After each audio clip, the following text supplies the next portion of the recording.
the Georgia Women's Correctional Facility, behind these cold concrete walls, sits a woman who thought she had life figured out. Keisha Washington, they called her Key on the streets, had a plan. A simple plan. Find a rich man, lock him down, and never look back at the poverty that raised her. But tonight, she's about to tell us a story that will make you question everything you think you know about love, money, and murder.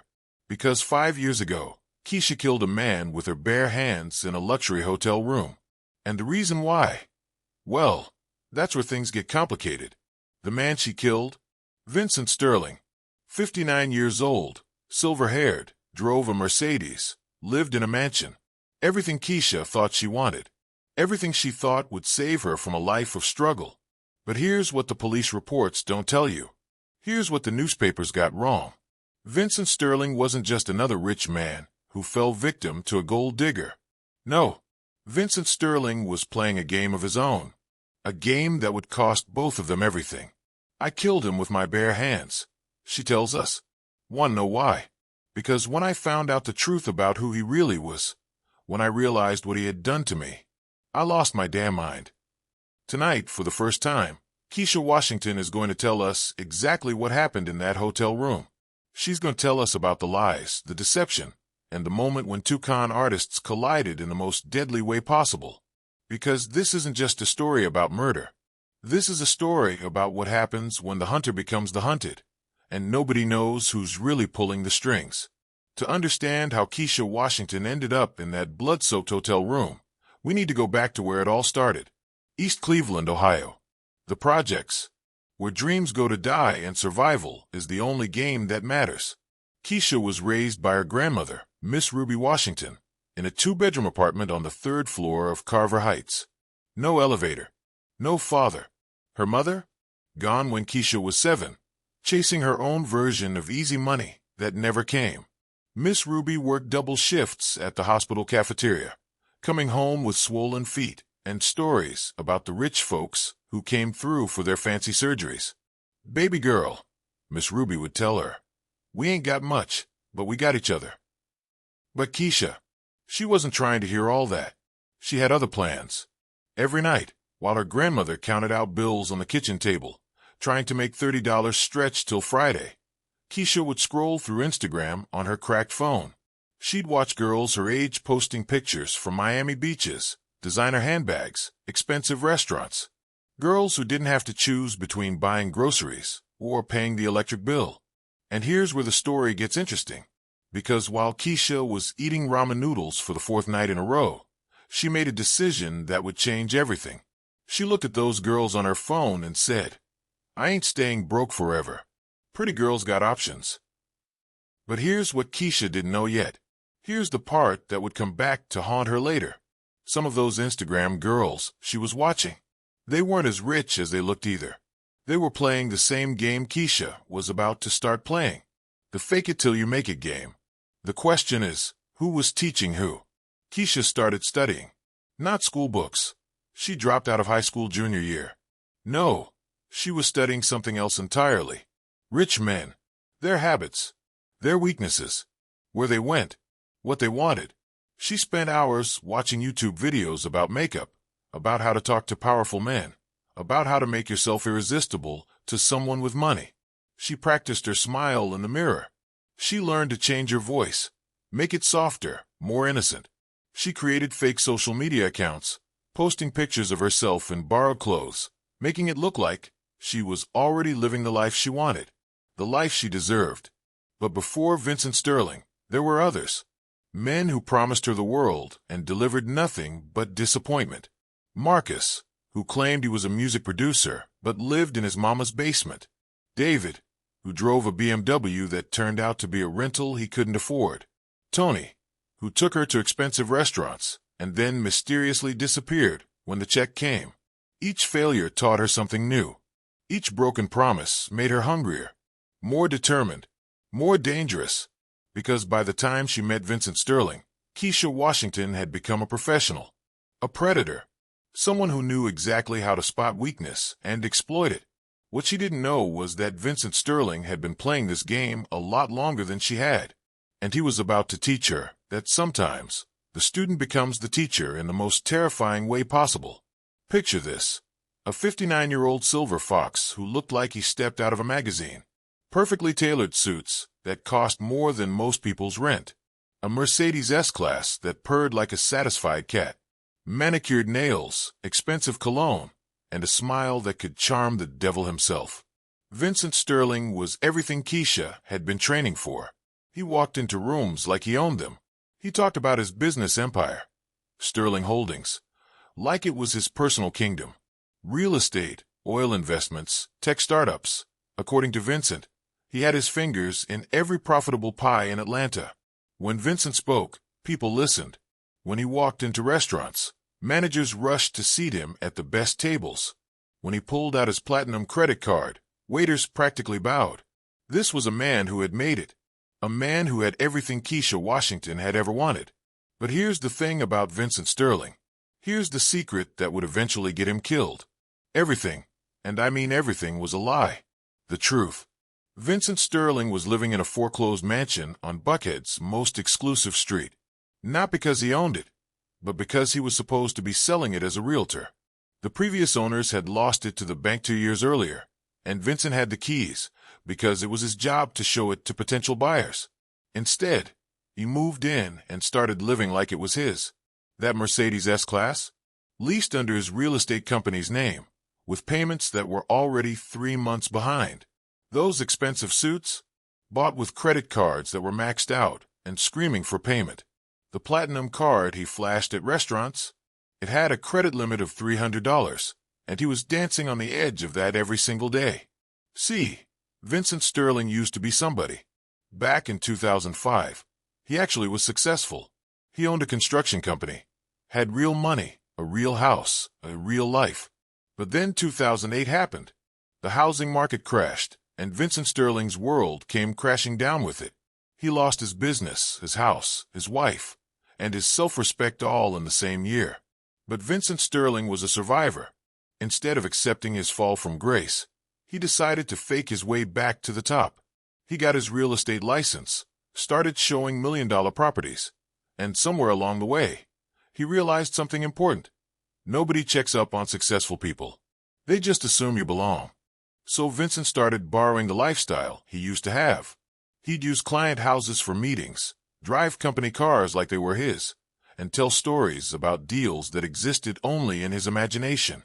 The repo notices were piling up at his small apartment across town, but as long as he never took anyone there, who would know? By the time he met Keisha Washington, Vincent Sterling was living on borrowed time in a borrowed life. His credit cards were maxed, his car was about to be repossessed, and the bank was asking questions about why the mansion on Peachtree Road wasn't selling. But Vincent had one more card to play. One more. March 15th, 2019. Morton Steakhouse in downtown Atlanta. This is where two worlds collided, where two con artists met without knowing they were looking in a mirror. And this is where a love story began that would end in murder. Keisha had been planning this for weeks. She'd researched the restaurant, knew it was where Atlanta's elite went to close deals and celebrate success. She'd saved up $300, money she couldn't afford to spend, just to buy a dress that would fit in. She needed to look like she belonged, like she was already part of the world she was trying to enter. Vincent Sterling walked in like he owned the place. The hostess knew him by name, or at least she pretended to. He was seated at his usual table, the one with the best view of the dining room, the one where everyone could see him. And Vincent Sterling put on a show that night. He ordered the most expensive wine on the menu. He sent drinks to a table of businessmen he'd never met. When a young couple at the next table was celebrating their anniversary, Vincent picked up their entire check, just waved his hand, and told the waiter to put it on his tab. Keisha was watching all of this from across the room. She'd been nursing the same glass of wine for 2 hours, making her $300 stretch as far as it could go. But when she saw Vincent paying for strangers' meals, when she saw him tip the waiter $100 like it was pocket change, she knew she'd found her target. This man got money, she would tell her cellmate years later. Not fake money, not credit card money. Real money, the kind of money that don't run out. But here's what Keisha didn't see. She didn't see Vincent's hand shaking slightly as he signed those credit card receipts. She didn't see him checking his phone every few minutes, hoping the cards wouldn't get declined. She didn't see the sweat on his forehead when the waiter took just a little too long to come back with the receipt. Vincent was putting on the performance of his life, and it was working, but it was also costing him everything he had left. The meeting itself was pure theater. Keisha had it all planned out. She'd accidentally bump into Vincent on his way to the bathroom. She'd spill wine on his expensive suit. She'd apologize profusely, offer to pay for dry cleaning. Classic move. Textbook gold digger strategy. But Vincent Sterling was no amateur. He saw her coming from across the room. He knew exactly what she was doing because he'd seen women like Keisha before. Beautiful women who appeared out of nowhere, who were always just a little too interested in his stories about business deals and investment opportunities. So when Keisha accidentally bumped into him, when the wine spilled across his $1,000 suit, Vincent Sterling made a decision that would change both their lives forever. Instead of brushing her off, instead of seeing through her obvious con, he decided to play along. Because Vincent Sterling had just figured out the solution to all his problems. He didn't need to find a rich woman to save him. He needed to find a woman who thought she was using him for his money. A woman who would be so focused on getting her hands on his imaginary fortune that she wouldn't ask too many questions about where it all came from. "Don't worry about it, sweetheart," Vincent said, smiling that million-dollar smile. "Accidents happen. Why don't you let me buy you dinner to make up for the inconvenience?" And just like that, the game began. Two players, each thinking they were about to con the other. Two predators, each believing they'd found the perfect victim. What neither of them realized was that they were both about to become the hunted. The question is, who was really playing who? And more importantly, who was going to survive the game? Before we dive deeper into this twisted game of deception, if you're already hooked by Keisha and Vincent's story, go ahead and hit that like button. Trust me, this is just the beginning, and what happens next will leave you questioning everything you thought you knew about love and money. And if you want to stay up to date with more shocking true crime stories like this one, make sure you subscribe to the channel. We've got cases that will keep you up at night, and you don't want to miss what's coming next. Also tell us in the comments where you are watching from. We'd love to connect with our viewers around the world. Now, back to that fateful night at Morton's Steakhouse, where two con artists were about to begin the most dangerous dance of their lives. The courtship between Vincent Sterling and Keisha Washington was like watching two actors perform for each other, neither one realizing the other was reading from a script. For 3 months, they danced around each other in a game so elaborate, so perfectly choreographed, that even they started believing their own lies. Vincent pulled out all the stops. For their second date, he picked Keisha up in a bright yellow Lamborghini. The engine roared like a beast, and heads turned everywhere they went. Keisha couldn't stop taking pictures, posting them on Instagram with captions like, "When he surprises you with a good car." What she didn't know was that Vincent had rented that Lamborghini for exactly 4 hours, and it cost him $800 he didn't have. But Vincent wasn't done. He started showing up to their dates, wearing different expensive watches. A Rolex one week, a Patek Philippe the next. Diamond cufflinks that caught the light just right. Keisha was impressed, but she was also keeping score. Every expensive accessory was another point in Vincent's favor, another sign that she'd finally found her golden ticket. What Keisha didn't realize was that Vincent had borrowed every single piece of jewelry from a friend who owned a pawn shop. The same friend who was getting nervous about Vincent's promises to return everything as soon as my next deal closes. Vincent's phone was always ringing during their dates. Always. "Sterling Holdings," he'd answer, his voice smooth and professional. "Yes, I can close that deal tomorrow. 2 million? Make it 3. He'd hang up and apologize to Keisha. "Sorry, sweetheart. Business never stops when you're at the top." Keisha would sit there, wide-eyed and impressed, playing the role of the sweet, innocent girl who was amazed by Vincent's success. "I don't understand business," she'd say, twirling her hair around her finger. "But it sounds like you're really good at it." The truth. Vincent's phone calls were fake. Every single one. He'd programmed his phone to call himself at specific times. He'd answer, have entire conversations with nobody, and hang up looking like he'd just made another million. It was pathetic, but it was working. Meanwhile, Keisha was putting on her own performance. She'd researched Vincent's supposed business interests, memorized finance terms she didn't understand, and practiced looking impressed at all the right moments. She'd ask innocent questions about his work, questions designed to make him feel smart and important while revealing more about his finances. But here's where things get interesting, because while both of them were lying about who they were also starting to develop real feelings. Vincent enjoyed feeling powerful again, feeling like the successful man he used to be. Keisha enjoyed feeling special, feeling like she was finally being treated the way she deserved. The red flags were everywhere, but both of them were too busy playing their roles to notice. Vincent never paid with the same credit card twice. He'd pull out different cards for different purchases, always with elaborate explanations. I keep my business expenses separate from personal, he'd say. Or, this card gives me better points for restaurants. Keisha noticed, but she didn't care. Rich people had multiple credit cards, right? That's what rich people did. They spread their money around, kept it in different accounts, different investments. The fact that Vincent sometimes seemed stressed when the waiter took too long to return with his card, that was just the pressure of being successful. Then there were Vincent's mysterious business trips. He'd disappear for days at a time, claiming he was closing deals in other cities. Flying to Houston for an oil investment, he'd tell Keisha. Back in 3 days with good news. But Vincent wasn't going to Houston. He was hiding out in his small apartment across town, dodging calls from creditors and trying to figure out how to pay his bills. What Vincent didn't know was that Keisha was using these trips to do some investigating of her own. She'd drive by the mansion Vincent claimed to own, taking pictures for her Instagram, trying to figure out how much it was worth.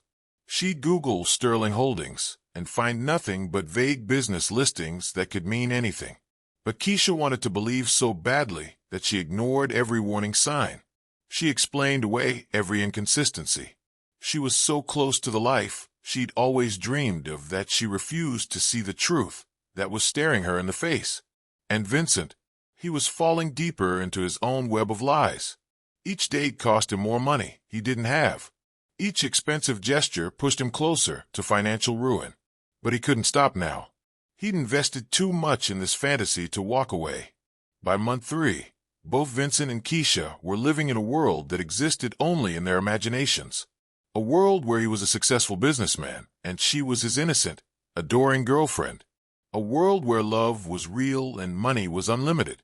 But reality was about to come crashing down on both of them, because Vincent Sterling was about to make the biggest mistake of his life. He was about to propose to Keisha Washington, and that proposal would set in motion a chain of events that would end with one of them dead and the other in prison for life.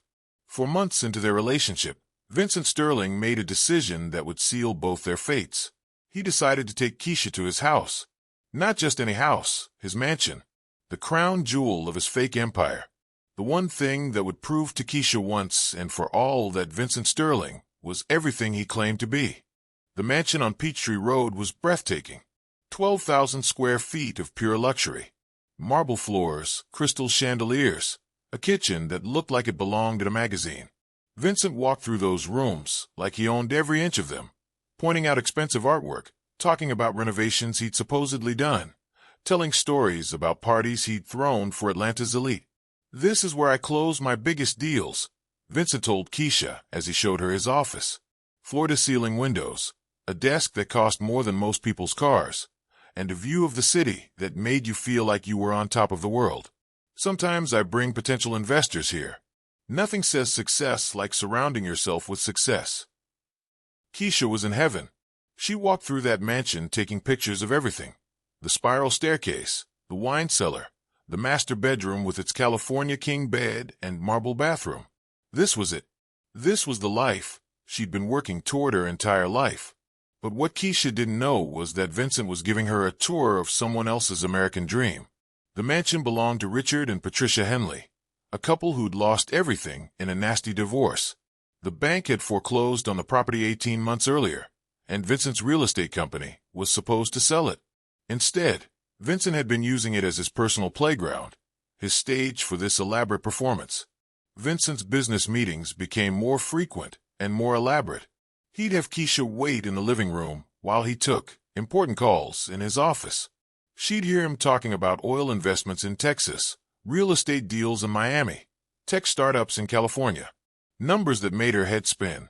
"Yes, I can have 5 million ready by Friday," she'd hear him say. "The petroleum rights alone are worth 20 million. What Keisha was actually hearing was Vincent talking to himself, practicing different voices, having entire conversations with dial tones. He'd researched enough business jargon to sound convincing, and he'd gotten so good at it that even he started believing his own stories. The gifts kept coming. Diamond earrings that sparkled like stars, a tennis bracelet that cost more than most people's rent, a designer purse that had a waiting list longer than a year.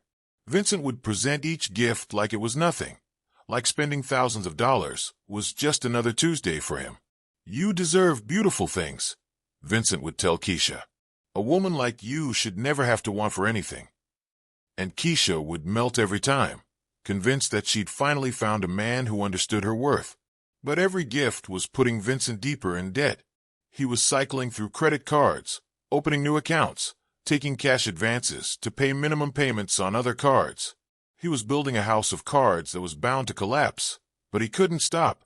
He was addicted to the way Keisha looked at him when he gave her expensive things, addicted to feeling like the man he used to be. Meanwhile, Keisha's social media was exploding. Her Instagram followers jumped from 300 to 15,000 in just 2 months. Every day brought new pictures of luxury. Designer clothes, expensive restaurants, champagne that cost more than minimum wage workers made in a week. She was becoming an influencer, getting messages from girls who wanted to know her secret. "How did you find him?" they'd ask. "Where do you meet men like that?" And Keisha would smile and give vague answers about being in the right place at the right time. She was living proof that her plan had worked. She was the girl who'd escaped the projects and landed the rich man. But success brought new pressures. Keisha felt like she had to keep up with the image she was creating. She started spending her own money on clothes and makeup, trying to look like she belonged in Vincent's world. She quit her job at the hotel, telling her boss she didn't need to work anymore. She was living off Vincent's generosity, but she was also trapped by it. Vincent's financial situation was becoming desperate. He was 3 months behind on his car payments.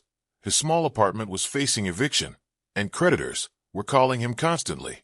But he couldn't let Keisha see any of that. He had to keep up the performance, keep playing the role of the successful businessman who had everything under control. The house of cards was starting to shake. Vincent was running out of credit cards to max out. The bank was asking more questions about the mansion on Peachtree Road. And Keisha was getting more comfortable in Vincent's world, which meant she was starting to ask more questions about his business. But Vincent Sterling had one more card to play. One more way to lock Keisha into his world permanently. He was going to propose. He was going to ask Keisha Washington to marry him, and that proposal would require the biggest, most expensive lie of his entire life. What Vincent didn't realize was that Keisha was planning something too. She'd been saving up for a surprise of her own, a surprise that would show Vincent how much she loved him, how committed she was to their future together, a surprise that would cost her everything she had. Two people, both planning to give everything for love, both about to discover that everything they thought they knew about each other was a lie. June 2019. Vincent Sterling was about to pull off the biggest con of his life, and he didn't even know it. He'd been planning the proposal for weeks, trying to figure out how to afford an engagement ring that would match the lifestyle he'd been faking. The problem was simple. He was completely broke. Vincent had maxed out every credit card, exhausted every line of credit, and burned through every favor he could call in. He needed at least $50,000 for a ring that would convince Keisha he was serious about their future. $50,000 he didn't have and couldn't get. But Vincent Sterling was nothing if not resourceful. He came up with a plan that was so twisted, so manipulative, that it would make your skin crawl. He was going to use Keisha's love for him to pay for her own engagement ring. "Baby," Vincent told Keisha one evening as they sat in the mansion's living room, "I need to ask you a favor. A business favor." He explained that he had a major deal closing next month, something involving oil rights in Texas that would net him $5 million. But he needed $50,000 up front to secure his position in the deal. The thing is, Vincent continued, all my money is tied up in other investments right now. I could liquidate some stocks, but I'd lose money on the penalties. Would you be willing to help me out? Just for 30 days, and I'll pay you back double. Keisha didn't hesitate. This was her chance to show Vincent that she was more than just a pretty face, more than just someone who took from him. She could contribute to their relationship, help him with his business. She could be his partner in every sense of the word. What Vincent didn't tell Keisha was that she was about to pay for her own engagement ring. The $50,000 she borrowed against her credit, the loan she took out using the mansion as collateral, the money she got by selling everything valuable she owned, all of it went toward a ring that Vincent presented to her 2 weeks later. The proposal was perfect. Candlelit dinner at the mansion, rose petals scattered everywhere, a string quartet playing in the background. When Vincent got down on one knee and opened that ring box, Keisha literally screamed. The diamond was massive, sparkling like a piece of captured starlight. It was everything she'd ever dreamed of. Keisha Washington, Vincent said, his voice shaking with what looked like emotion. Will you marry me? And Keisha said yes before he could even finish the question. She was engaged to a millionaire. She was going to be Mrs. Vincent Sterling. She'd finally made it. But the engagement ring was just the beginning. Now they had to plan a wedding, and Vincent had ideas about that too. Big ideas. Expensive ideas. Ideas that would require more money than either of them actually had. We can't just have any wedding, Vincent told Keisha. We're talking about the union of two successful people. This needs to be an event that people will remember forever. He started talking about destination weddings, about places where the wealthy went to celebrate their most important moments.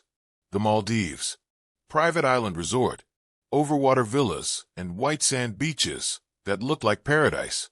Vincent painted a picture so beautiful, so perfect, that Keisha could almost taste the champagne and feel the ocean breeze. But baby, Keisha said, how much is something like that going to cost? Vincent waved off her concerns like they were nothing. Don't worry about the money, he said. I told you, that Texas deal is closing next month. We'll have more money than we know what to do with. But next month came and went, and the Texas deal never materialized, because it never existed in the first place. Vincent kept making excuses, kept promising that the money was coming, kept assuring Keisha that everything was under control. Meanwhile, the wedding planning continued. Keisha was so caught up in the excitement, so blinded by the vision of her perfect day, that she started taking matters into her own hands. She took out another loan, this one for $30,000. She maxed out 3 more credit cards. She borrowed money from friends, family, anyone who would listen to her stories about marrying a millionaire. $80,000. That's what Keisha Washington spent on her own wedding, believing the entire time that Vincent Sterling was going to reimburse her once his business deals came through. $80,000 for a 3-day celebration in paradise that would leave her financially ruined for years. But the wedding itself was everything they dreamed of. The ceremony took place on a private beach at sunset, with only 20 guests flown in from Atlanta. Keisha wore a dress that cost more than a car, and Vincent looked like he'd stepped out of a movie in his custom tuxedo. The reception was held in an overwater pavilion, with champagne that cost $500 a bottle and food flown in from the best restaurants in Europe. For 3 days, they lived like royalty. Their honeymoon suite was a private villa that sat over crystal-clear water, with its own infinity pool and a staff that catered to their every need. They took helicopter tours of the islands, swam with dolphins, and dined under the stars on meals that cost more than most people's monthly salary. Keisha posted pictures every hour, showing her followers what real wealth looked like. Her Instagram exploded with congratulations and envy. She was living the life that every girl in the projects had dreamed of. She was proof that if you wanted something badly enough, if you were willing to sacrifice everything for it, you could make it happen. But Vincent Sterling was having a very different experience. While Keisha was celebrating their new life together, Vincent was calculating the cost of every meal, every excursion, every bottle of champagne. He was watching Keisha spend money, she didn't have on a lifestyle that was built on lies. And for the first time since this whole thing started, Vincent Sterling felt something he hadn't expected to feel. Guilt. Real, crushing guilt about what he was doing to this woman, who loved him so completely that she was willing to bankrupt herself for their happiness. But it was too late to turn back now. They were married. They were legally bound together. And when they returned to Atlanta, reality was waiting for them like a predator in the shadows. Because back home, the bills were piling up. The creditors were calling. And the mansion on Peachtree Road was about to be sold to new owners who had no idea that Vincent Sterling had been living there like it was his own personal castle. The fairy tale was about to end. And when it did, someone was going to pay the ultimate price. The first crack in Vincent Sterling's perfect facade happened on their third night in paradise. They were at the resort's most expensive restaurant, celebrating their honeymoon with a dinner that cost more than most people's rent. Lobster flown in from Maine, wine that was older than Keisha, and a view of the ocean that made you feel like you were floating on top of the world. Vincent was in the middle of telling a story about a business deal he'd supposedly closed the year before when the waiter returned to their table. The man's face was apologetic, almost embarrassed. "I'm sorry, Mr. Sterling," he said quietly, "but there seems to be an issue with your card." For just a moment, Vincent's mask slipped. Keisha saw something flash across his face, panic, maybe fear, before he recovered and smiled that charming smile of his. "Oh, that's just bank security," Vincent said, pulling out another card. "Happens all the time when you're making large transactions overseas. They freeze the account as a precaution." The second card was declined too. Then the third. Vincent was sweating now, his hands shaking slightly as he rifled through his wallet looking for a card that might work. "This is ridiculous," he muttered. "I'm going to have to call the bank in the morning." Keisha watched this scene unfold with growing confusion. She'd never seen Vincent flustered before. She'd never seen him anything but completely confident and in control. "Baby," she said softly, "I can pay for dinner. It's not a big deal." But it was a big deal. It was a huge deal. Because successful millionaires don't have multiple credit cards declined at dinner. They don't sweat over restaurant bills. They don't need their wives to bail them out of embarrassing financial situations. Vincent accepted Keisha's offer to pay, but the damage was done. The perfect image had been cracked, and Keisha couldn't stop thinking about what she'd seen. She started paying attention to things she'd ignored before. The way Vincent checked his phone obsessively. The way he seemed nervous whenever bills arrived. The way he always had an excuse for why his money was tied up somewhere else. The phone calls became more frequent and more secretive. Vincent would step out onto the villa's private deck to take calls, speaking in hushed tones that Keisha couldn't quite hear. When she asked about them, he'd brush off her questions. "Just business," he'd say. "Nothing you need to worry about." But Keisha was starting to worry. She was starting to notice that Vincent's stress level seemed to increase every day they were in the Maldives. He was supposed to be relaxing on his honeymoon, but instead he looked like a man carrying the weight of the world on his shoulders. On their fifth day, while Vincent was taking another one of his mysterious phone calls, a hotel employee delivered an envelope to their villa. It was addressed to Vincent, and when Keisha handed it to him, his face went white. "What is it?" she asked, but Vincent just shoved the envelope into his pocket. "Nothing important," he said, but his voice was tight. "Just some paperwork from back home." But Keisha had seen enough envelopes like that in her own life to know what they looked like. Bills. Past due notices. The kind of mail that made your stomach drop when you saw it in your mailbox. That night, Keisha couldn't sleep. She kept thinking about the declined credit cards, the secretive phone calls, the way Vincent's hands had shaken when he'd opened that envelope. She started adding up all the red flags she'd been ignoring, all the inconsistencies she'd explained away, because she wanted so badly to believe that her fairy tale was real. The next morning brought another envelope, then another phone call that sent Vincent pacing around their villa like a caged animal. When Keisha suggested they book a spa day, Vincent snapped at her for the first time in their entire relationship. "We can't keep spending money like this," he said, then immediately tried to take it back. "I mean, we need to be more careful about our expenses while we're traveling." But it was too late. Keisha had heard what she'd heard. Vincent Sterling, the millionaire businessman who supposedly had more money than he knew what to do with, was worried about the cost of a spa day. The final 3 days of their honeymoon were tense. Vincent became increasingly agitated, checking his phone constantly, taking calls at all hours. He started talking about cutting their trip short, claiming he had important business back in Atlanta that couldn't wait. Keisha found herself questioning everything. The stories Vincent told about his business deals started to sound rehearsed. His explanations for why his money was always tied up somewhere else started to sound like excuses. The man she'd married was acting like someone who was running out of time. On their last night in paradise, as they sat on their villa's deck watching the sunset, Keisha made a decision.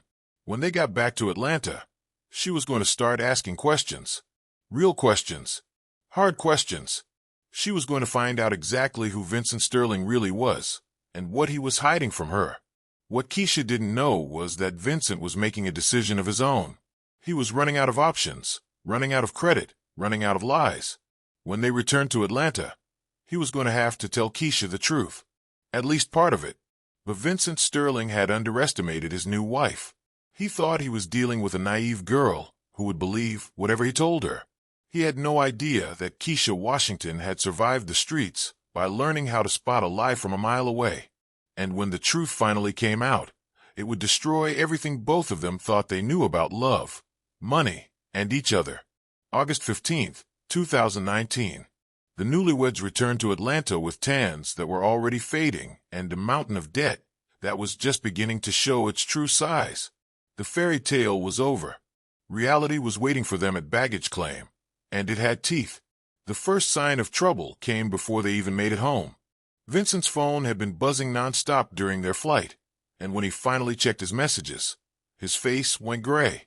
47 missed calls, 32 voicemails, text messages that made his hands shake as he read them. "Everything okay, baby?" Keisha asked, but Vincent just muttered something about work emergencies and kept scrolling through his phone like a man reading his own death sentence. They took a taxi to the mansion because Vincent's Mercedes wasn't in the airport parking lot where he'd left it. "Probably just moved it for security," Vincent explained, but his voice lacked the confidence it used to have. The truth was simpler and more devastating. The car had been repossessed 3 days into their honeymoon. When they pulled up to the mansion on Peachtree Road, there was mail scattered across the front porch. Envelopes that had been piling up for over a week, some of them soaked from a recent rainstorm. Vincent tried to gather them quickly, stuffing them into his pockets before Keisha could see. But there were too many. Bills, collection notices, final warnings, legal threats, the kind of mail that turns your blood cold and makes your stomach drop to your shoes. Keisha had seen envelopes like these before, back when she was living in the projects with her grandmother. She knew what desperation looked like when it came in the mail. "Vincent," she said slowly, "what's all this?" But Vincent was already unlocking the front door, rushing inside like he was being chased. "Just business stuff," he called over his shoulder. "Nothing for you to worry about." But Keisha was already worrying. She was already putting pieces together that she'd been trying to ignore. The declined credit cards in the Maldives, the secretive phone calls, the way Vincent had been acting like a man with a target on his back. Inside the mansion, more mail was waiting. It had been slipped under the door, shoved through the mail slot, piled up like evidence of a life falling apart. Vincent was on his hands and knees, frantically gathering papers and shoving them into garbage bags, like he could make the problems disappear by hiding the proof. That's when Keisha saw the letterhead that changed everything. First National Bank, final notice. She picked up the envelope before Vincent could stop her, and when she read the contents, her world shifted off its axis. Foreclosure proceedings. The mansion on Peachtree Road was being sold at auction in 30 days. The owners had defaulted on their mortgage 18 months ago, and the bank was finally taking action. But according to this letter, the owners weren't Vincent and Keisha Sterling. The owners were Richard and Patricia Henley. "Vincent," Keisha said, her voice barely above a whisper, "whose house is this?" And for the first time since she'd known him, Vincent Sterling couldn't come up with a lie fast enough. Before he could answer, there was a loud knock at the front door. Not a polite knock. The kind of knock that meant business. The kind of knock that meant your time was up. 3 men in suits were standing on the porch, and they weren't there to congratulate the happy couple on their marriage. They were from Premier Real Estate, and they had locksmith tools and legal papers that gave them the right to change every lock on the property. "Mr. Sterling," the lead man said, "you were supposed to surrender the keys to this property 2 weeks ago. We've been trying to reach you, but your phone seems to be disconnected." Keisha watched this conversation like she was watching a car accident in slow motion. She heard words like unauthorized occupancy and immediate eviction and trespassing charges. She heard Vincent trying to explain, making excuses about paperwork delays and communication errors, but his voice was getting higher and more desperate with every word. "Sir," the locksmith said, not unkindly, "you need to gather your belongings and vacate the premises. Now." That's when Vincent Sterling finally broke. 20 years of pretending to be someone he wasn't, 6 months of lying to the woman he'd married, and a lifetime of running from his failures all came crashing down at once. He collapsed onto the marble floor of someone else's mansion and started crying like a child. "I'm sorry," he sobbed, looking up at Keisha with eyes that were red and desperate. "I'm so sorry. I never meant for it to go this far. I never meant to hurt you." Keisha stood there in her designer clothes, surrounded by luggage from their honeymoon in paradise, watching her husband confess to crimes she was just beginning to understand. "Vincent," she said, her voice deadly calm, "whose house is this?" "It's not mine," Vincent whispered. "It never was mine. I'm just the realtor. I was supposed to sell it, but I started living here instead. I started pretending it was mine." The pieces were falling into place now, one devastating revelation at a time. "The cars?" Keisha asked. "The jewelry? The business meetings?" "All fake," Vincent said. "All of it. I lost everything in 2008. The business, the house, my real life. I've been pretending ever since." Keisha felt something cold and terrible growing in her chest. "The wedding," she said. "Who paid for the wedding, Vincent?" Vincent couldn't look at her. "You did," he whispered. "The loans you took out, the money you borrowed. You paid for your own wedding. You paid for everything." In that moment, standing in someone else's mansion while strangers changed the locks, Keisha Washington realized the truth that would haunt her for the rest of her life. Everything was fake. Every expensive dinner, every luxury gift, every promise of a better future. She'd been living in a fantasy built on her own money and her own desperate need to believe in something better. Everything was fake, she said, more to herself than to Vincent. Everything. The man she'd married was broke. The house she'd been living in belonged to strangers. The lifestyle she'd been showing off on social media was purchased with debt that would take her years to pay off. She'd conned herself more thoroughly than Vincent had ever conned her.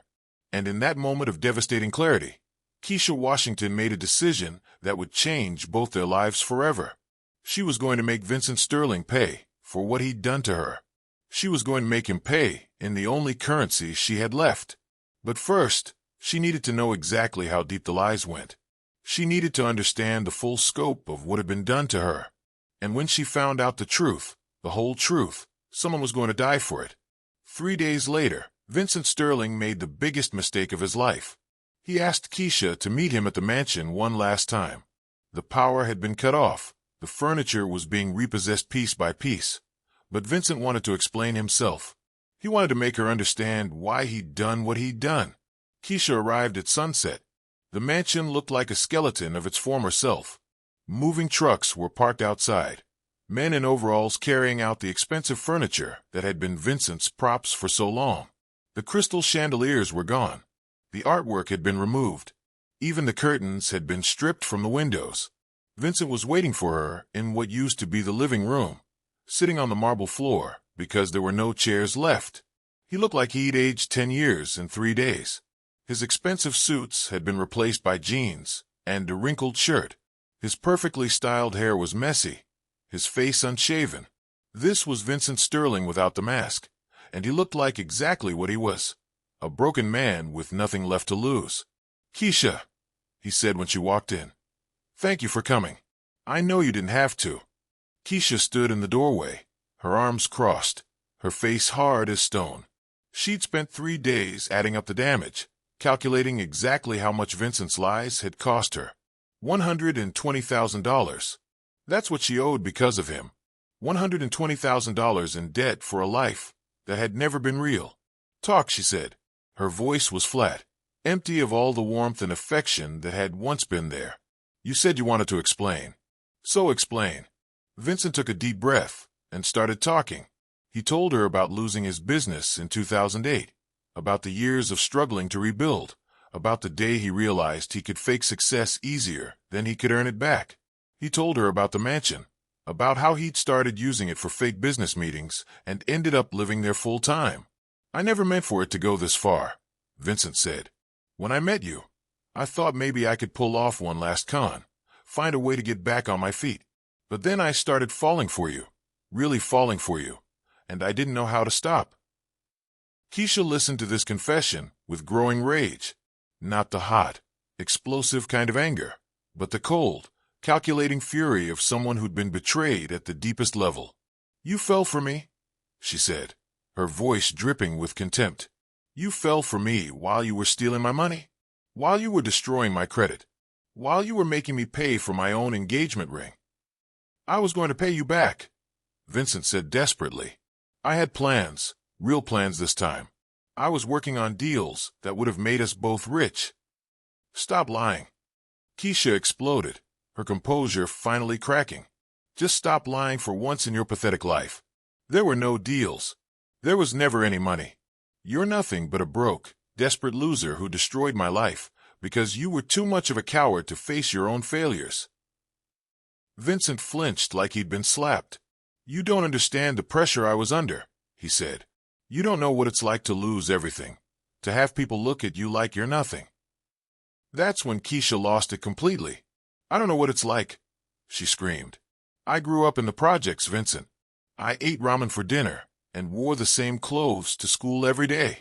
I worked my whole life to escape being broke, and you destroyed that. You took my dreams and turned them into debt. She started pacing back and forth in the empty room, her hands shaking with rage. I trusted you. I believed in you. I gave you everything I had, and you used it to pay for your own fantasies. Vincent tried to stand up, tried to reach for her. Keisha, please, let me try to make this right. We can work together. We can figure out a way to pay back the money. Don't touch me, Keisha snarled, pushing him away. Don't you ever touch me again. Vincent stumbled backward, and that's when Keisha saw it. Sitting on the mantelpiece, one of the last things that hadn't been repossessed yet, was a crystal award. Vincent Sterling, Businessman of the Year 2018, was engraved on the base. What's that? Keisha demanded, pointing at the trophy. Vincent's face went red. It's nothing, he mumbled. Just something I bought to make the office look more impressive. Keisha walked over and picked up the award. It was heavy, solid crystal, about the size of a football. You bought yourself a fake award, she said incredulously. You actually spent money on a trophy for achievements that never happened. It was just for show, Vincent said weakly, for when clients came to the house. Something snapped in Keisha's mind. All the rage, all the betrayal, all the humiliation of the past week crystallized into one moment of pure, uncontrolled fury. You bought a fake award with my money, she said quietly. You used my money to buy props for your pathetic little fantasy. Vincent saw the look in her eyes and started backing away. Keisha, put that down. Let's talk about this. But Keisha was done talking. She was done listening to Vincent's lies and excuses and promises. She raised the crystal award above her head and brought it down on Vincent's shoulder with all the strength she had.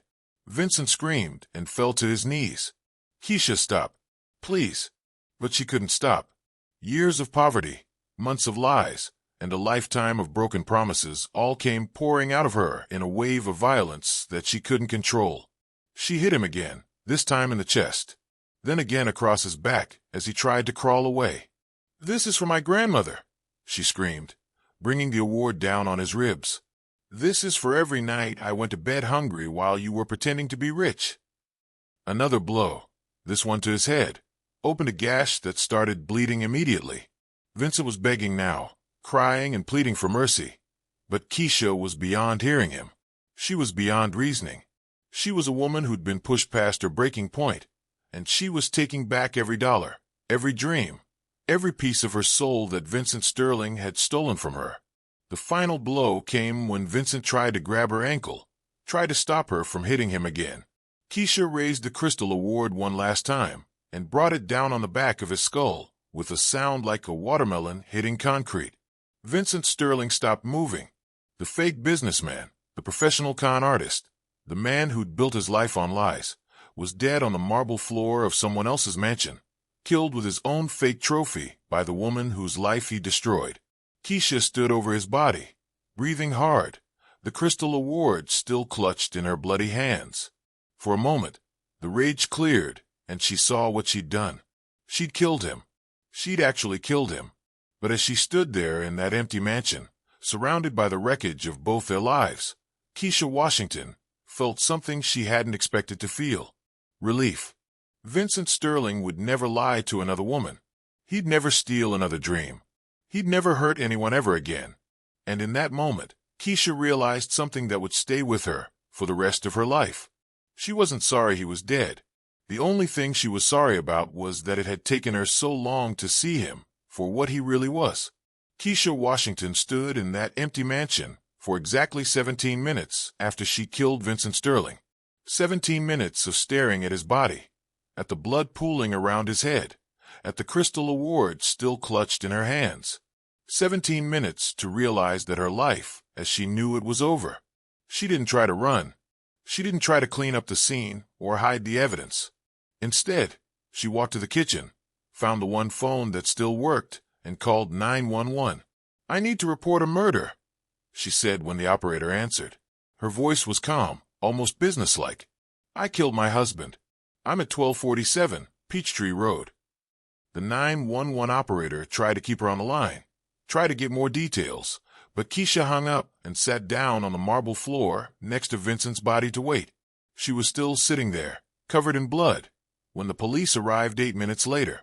Detective Tricia Adams was the first investigator on the scene, and she'd seen plenty of domestic violence cases in her 15 years with Atlanta PD. But this was different.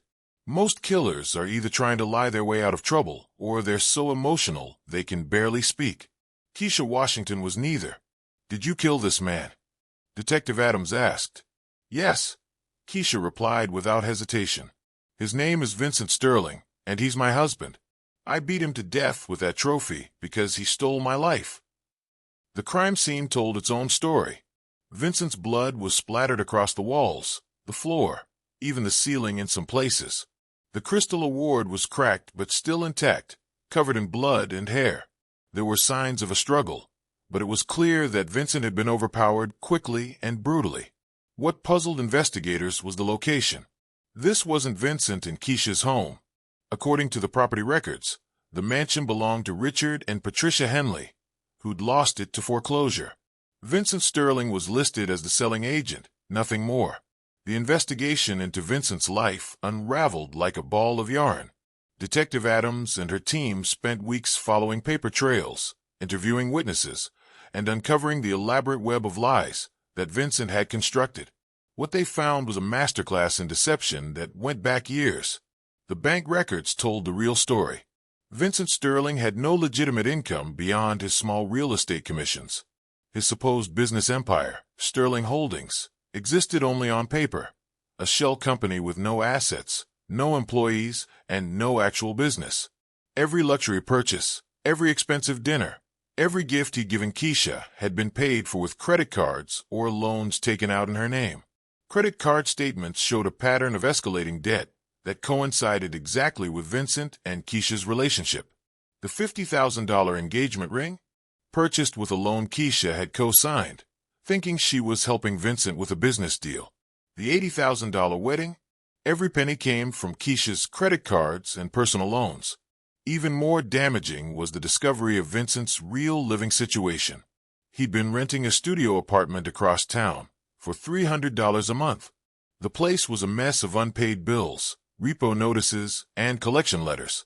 Vincent Sterling, the supposed millionaire, had been living like a broke college student while convincing his wife that he owned a mansion. But the prosecution's case wasn't just about exposing Vincent's lies. They had to prove that Keisha had committed premeditated murder, not a crime of passion. And that's where things got complicated. District Attorney Jennifer Walsh argued that Keisha had time to think about what she was doing. She discovered Vincent's deception 3 days before the murder. She'd had time to cool down, time to consider her options, time to walk away. Instead, she'd chosen to meet him at the mansion and bring deadly force. "Ladies and gentlemen of the jury," DA Walsh said during opening statements, "this was not a crime of passion. This was revenge. Cold, calculated revenge by a woman who decided that Vincent Sterling deserved to die for his lies." But Keisha's defense attorney, Marcus Johnson, painted a very different picture. He argued that his client had been psychologically manipulated and financially destroyed by a master con artist. He brought in expert witnesses to testify about the trauma of financial abuse, about how victims can snap when they realize the full extent of their victimization. Vincent Sterling didn't just steal money from Keisha Washington, Johnson told the jury. He stole her dreams, her future, her ability to trust another human being. When she finally understood what he'd done to her, she experienced a complete psychological break. This wasn't murder. This was the explosion of a woman pushed beyond her limits. The trial lasted 6 weeks and became a media sensation. Social media was divided between people who saw Keisha as a victim who'd been pushed too far and others who believed she was a gold digger who'd killed her husband when the money ran out. Keisha took the stand in her own defense, and her testimony was riveting. She described growing up in poverty, watching her grandmother count bills on the kitchen table, making the decision to find a man who could give her the life she'd always wanted. She talked about falling in love with Vincent, about believing that she'd finally found her way out of the struggle. "When I found out the truth," Keisha said, tears streaming down her face, "it wasn't just that he'd lied to me. It was that I'd been working my whole life to escape being poor, and he'd made me poorer than I'd ever been. He took my dreams and turned them into debt. He took my love and turned it into a weapon against myself." But the prosecution had one piece of evidence that was hard to explain away. Security footage from a nearby store showed Keisha arriving at the mansion an hour before Vincent did. She'd had time to think about what she was going to do. She'd had time to change her mind. The jury deliberated for 3 days. When they returned, their verdict was clear: guilty of first-degree murder. They'd found that despite the emotional trauma Keisha had suffered, she'd had enough time to premeditate Vincent's death. Judge Robert Harrison sentenced Keisha Washington to life in prison without the possibility of parole. As the sentence was read, Keisha showed no emotion. She didn't cry, didn't plead for mercy, didn't express remorse. She just nodded once and let the bailiff lead her away in handcuffs. In his sentencing remarks, Judge Harrison said something that would follow Keisha for the rest of her life. The victim in this case was undoubtedly a liar and a fraud who caused tremendous harm to the defendant. But we cannot allow people to take justice into their own hands. Murder is murder, regardless of the provocation. Vincent Sterling was buried in a pauper's grave, attended only by a handful of former business associates who discovered too late that they'd never really known him at all. Keisha Washington began serving her sentence at the Georgia Women's Correctional Facility, where she would spend the rest of her life paying for 17 minutes of rage that had destroyed 2 lives forever. But the story doesn't end there, because 5 years later, sitting in that prison cell, Keisha Washington would finally understand the most twisted part of Vincent Sterling's final con. And when she told us what she'd learned, it would change everything we thought we knew about guilt, justice, and who the real victim was in this deadly game of lies. 5 years have passed since Keisha Washington killed her husband with his own fake trophy, and the woman sitting across from us now is different from the one who walked into this place in handcuffs. Keisha works in the prison library now, 8 hours a day, 5 days a week. She helps other inmates study for their GEDs, organizes book clubs, and spends her free time reading everything she can get her hands on.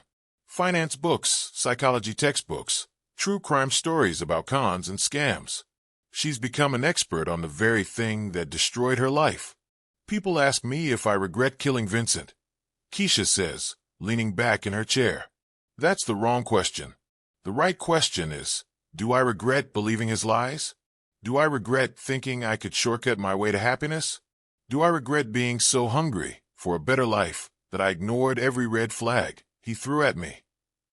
The answer to those questions, according to Keisha, is more complicated than the simple yes or no.